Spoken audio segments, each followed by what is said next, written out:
Welcome to this short how-to video. In this session, we're going to look at a calculation that sometimes catches people out, which is traded interest rate futures. We'll use an example to talk you through the steps to success for this sort of calculation. The information from the scenario is included in the comments, so you're welcome to have that to hand and work along, or just watch me take you through the stages. Either way, hopefully you'll see that these are very doable calculations if you stick to the steps. Okay, I'll shrink down a little bit so you can see the screen a bit more clearly. Let's have a read through the scenario. Now, this is the sort of information that you'd get on the day of an exam or you'd have to gather in the real world. So, today is the 31st of December.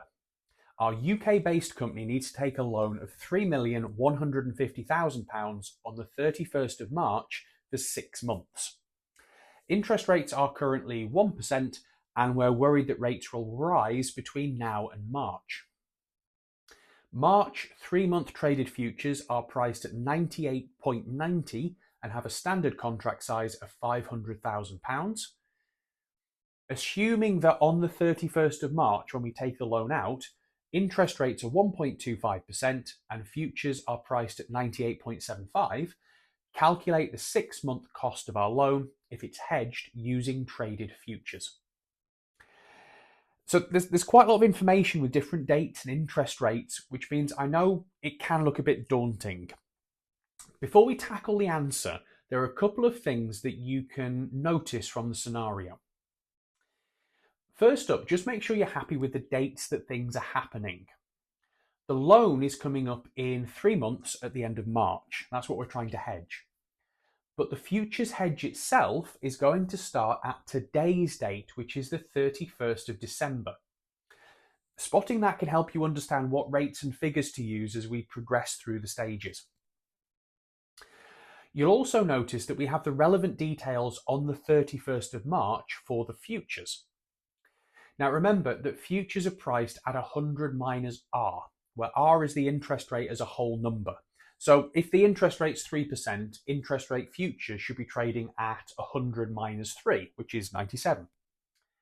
Now on the 31st of March, the interest rate is 1.25%, meaning if we deduct 1.25 from 100, the price the future should be trading at is 98.75, which it is. So why am I flagging this? Well, remember that sometimes, due to market imperfections, the futures price won't be quite right.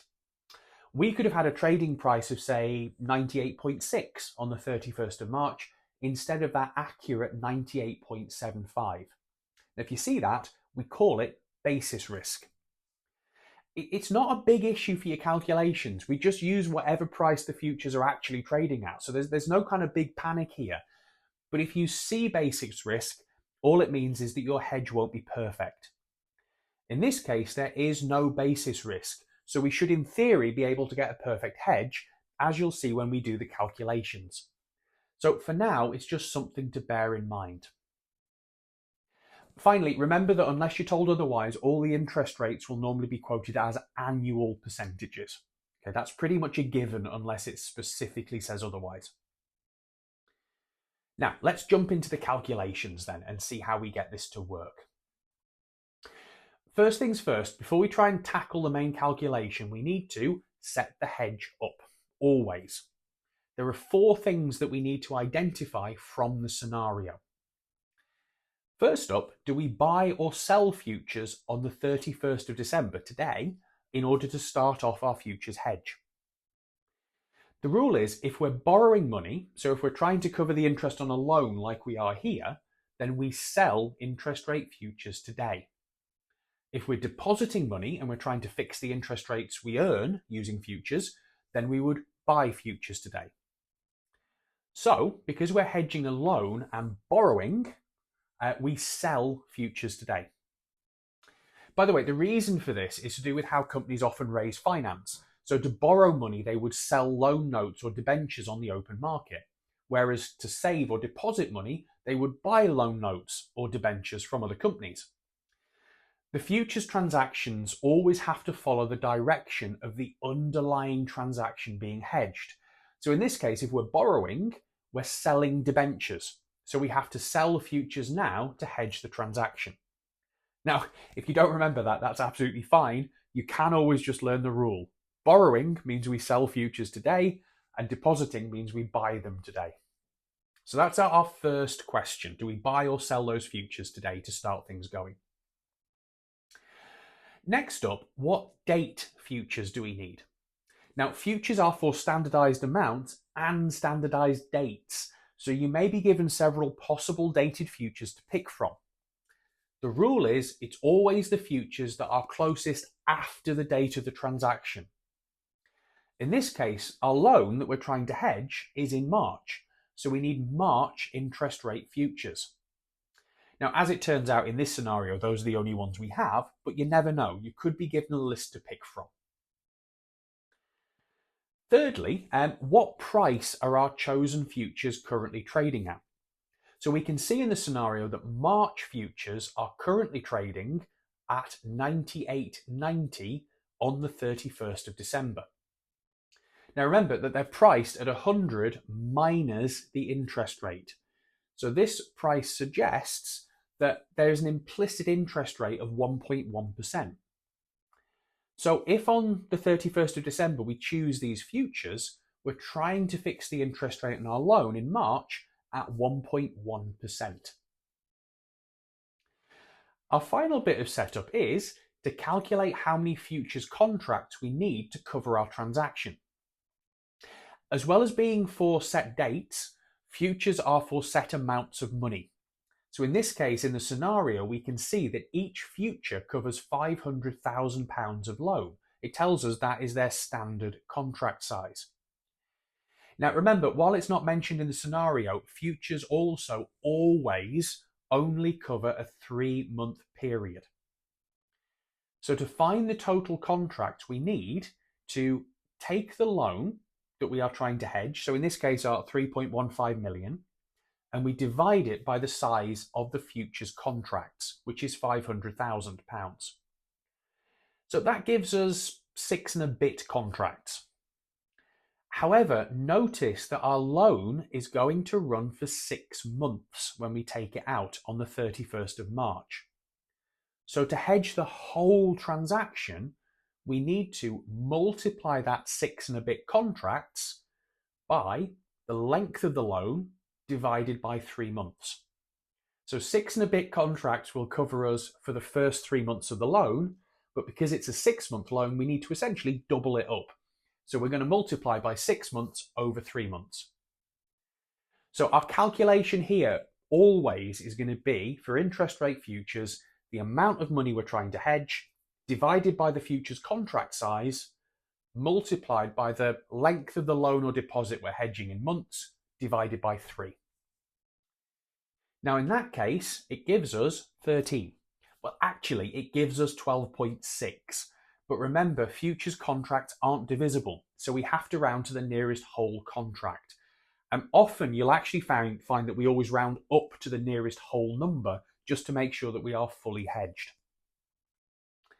And that's the setup. It might seem like a lot of work, although the more of these you do, the kind of the speed picks up on them. But those 4 questions are actually each pretty straightforward when you get used to them. Once you've gathered the information, you can go on to finish your calculation. So let's look at the steps to then do the hedge. Now, the main calculation is happening on the 31st of March when we take out our loan. The first step is, well, we take out the loan and we take it out at whatever the prevailing rate of interest is on the 31st of March.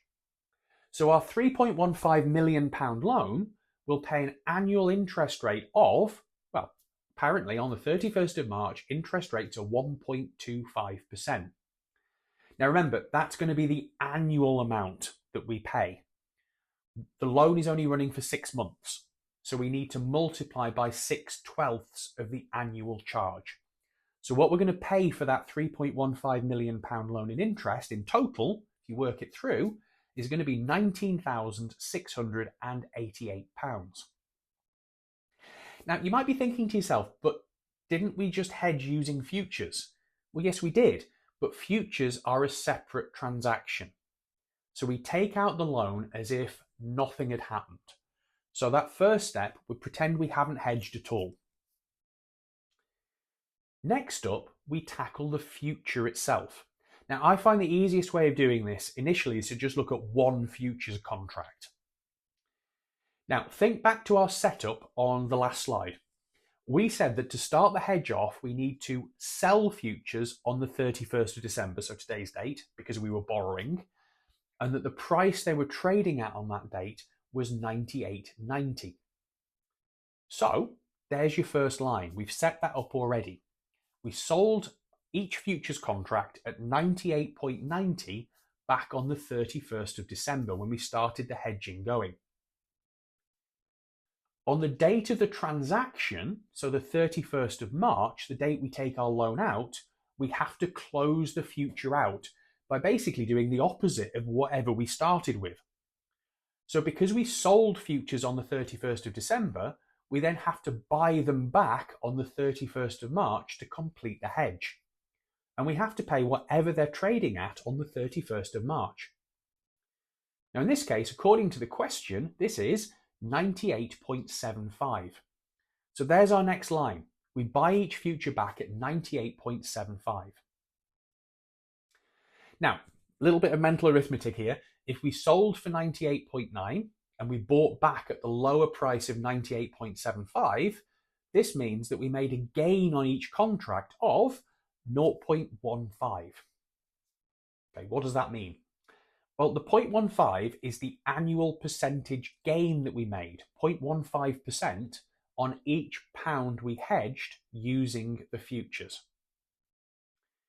Now that's fine, but we don't want some sort of weird annual percentage. We want to figure out what the total gain is we get from this across all the interest rate futures we traded.